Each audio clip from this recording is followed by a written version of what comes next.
feels bizarre to have my setting like this. Snorlax here.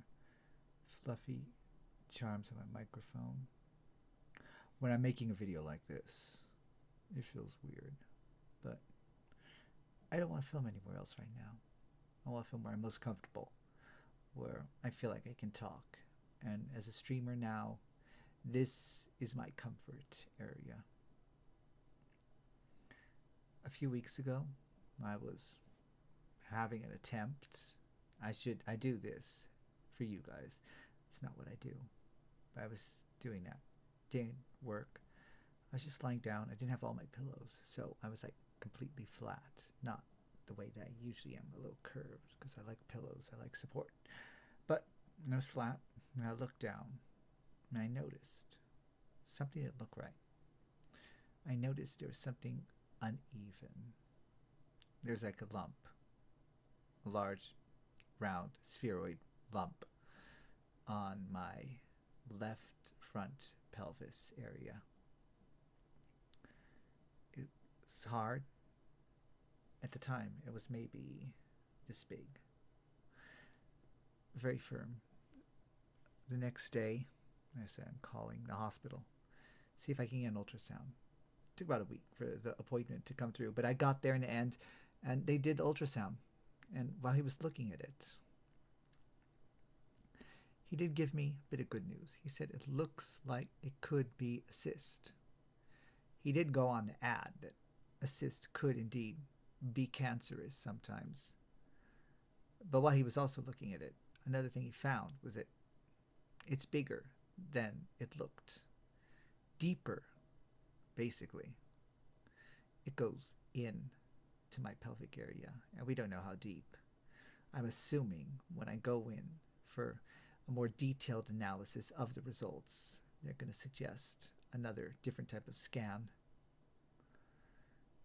But even his preliminary, with just an ultrasound, which is basically a surface examination, even in that case, he said surgical is going to be the way to go. And I'm scared. I can't lie. I know from the stuff that I already have, this could likely be a non-issue. This could be something that could just come and go. Just a thing that's there. We'll take it out. It'll be no problem. I'll have a little bit of recovery. But I'm noticing right now that things in my life are feeling like they were before the hospital, when I would struggle to wake up properly. I would struggle to fall asleep at the right time. I couldn't find motivation. At the latter part of the time before I went to the hospital, I was running literally on autopilot. I had almost no consciousness. I had no awareness. I obviously have no memories. I was just doing stuff, running on zero every single day. And I still don't even know most of the details. I want to go back to my workplace and talk to the person who I actually worked with to find out what I was like, what I was doing, what I was saying, how I was behaving. Because I don't know. And that terrifies the fuck out of me. But now, I'm seeing myself. I am literally filming this at midnight because I've tried to go to sleep and I can't. And I'm going to go back and try to sleep again. And won't be able to. I already know that. And I'm going to wake up in the morning. I'm going to take my pills. I'm going to go back to sleep to try to get what I didn't get. And I'll wake up too late and I'll be too groggy and I won't want to get up. I'll get scared out of bed by a knock at the door or a loud text message or an alarm. Something, ideally. But it's October now. October is when we had snow that year. And I was walking to work and I slipped and did something to my leg. and it affected my ability to walk the rest of that time. And I slipped again later on in November. And I slipped again in December. So bad I had to sit on a rock in snow and freezing temperatures for multiple minutes. I can't even remember how long, trying to recover enough that I could continue my walk back home. And I was so scared every single day. I had to walk either to home or from work when there was even a little bit of snow, because those 3 slips caused so much. And somewhere along that way, I contracted that bacterial pneumonia. I didn't realize what I had. I didn't know I had something serious until my mom forced me to call the hospital. I went in. I was in ultra critical condition. I was intubated. I was flown to a proper hospital in another state and kept there for 73 days. Then I was in rehab for 30 days. And I know I harp on about it a lot, but it's because that was the most pivotal, defining moment of my life. And now I'm living and I'm experiencing something that reminds me of that. That reminds me of the feelings, the sensations, the everything. And it's bigger now. I've been checking on it regularly. It feels bigger than it did when I first discovered it. It feels bigger than when I scanned it. It feels a bit firmer, too. I don't know.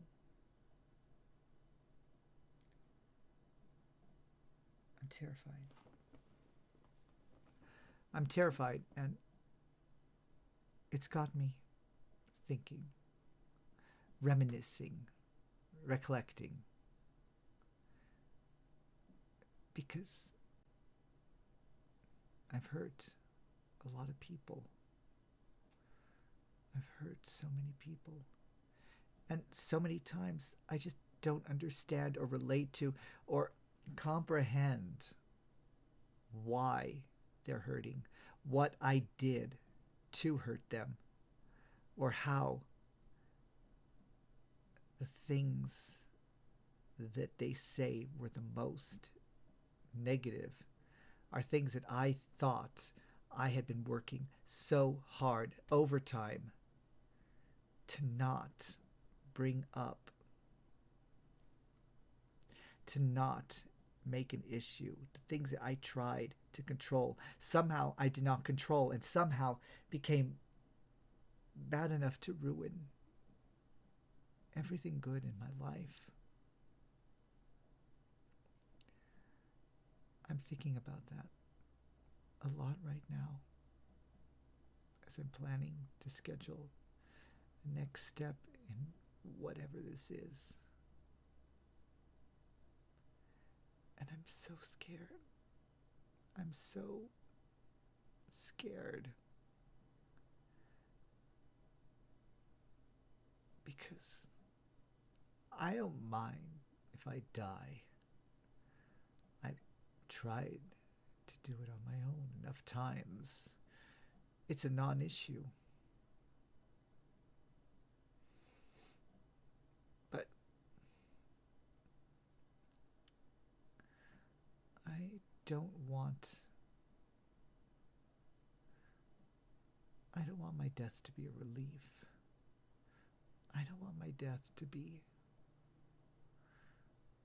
a blessing for someone. I want to be missed. I want to be mourned. I want to be remembered as someone good.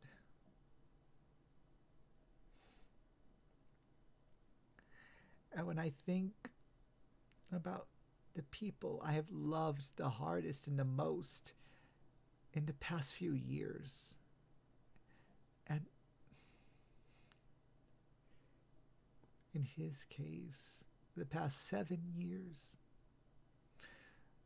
when I think about how much I've ruined and how much I cannot fix,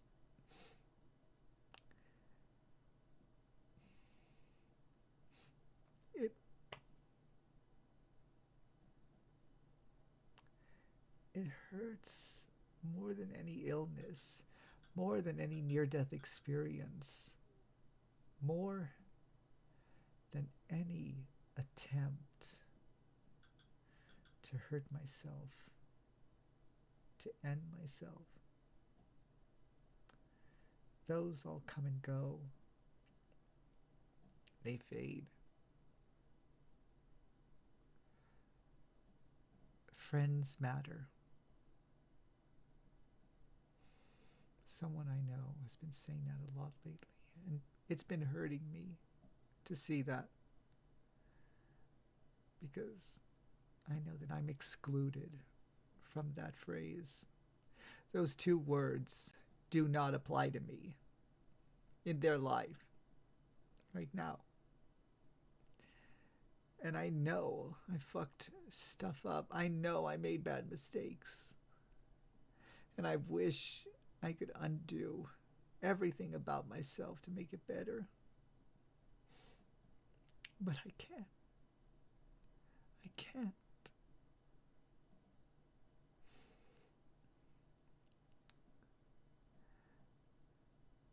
And now I'm sitting here with this thing inside me. And while it could just be a blip, it could just be a moment, it comes and goes, means nothing. All I can think about in my life is, what if this is how I go? And what if the only thing I leave behind is a world better in my absence?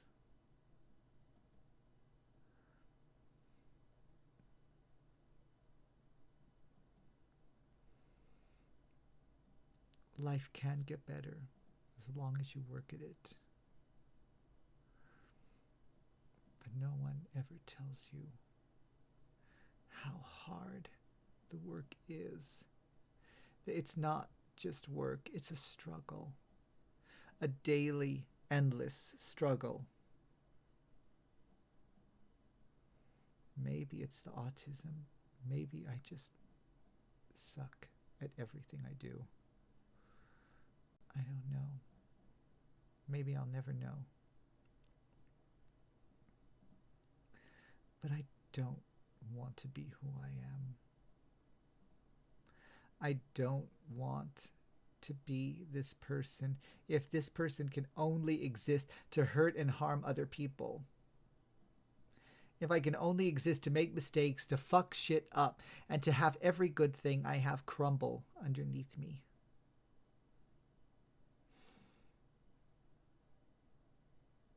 I want to be happy. I want to feel loved. And if the worst comes, and I know I deserve it, I want people to cry a little for me. Not just move on, uncaring, unfeeling.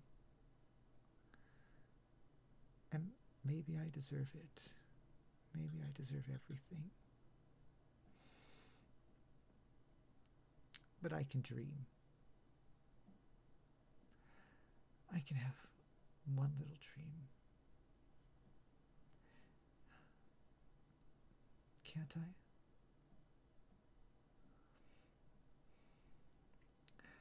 I? I'll probably post an update some other point. I might drown myself in projects, stuff, distractions, things that can keep me somewhat sane and smiling and a little less afraid. But don't take my silence. Please don't take my silence to be something bad. just hiding away from myself. I'm just hiding away from the world so I don't hurt anyone else, so I don't fuck anything else up, so I don't create more people who will be happier to see me gone. Because there's no worse feeling than that. All right, that's the update. Work at life brick by brick. But don't blame yourself when the pieces start falling apart. The whole universe is always stepping on our lives. The bricks will fall where they may, and you can try to rebuild. No one will blame you if you don't. See you guys.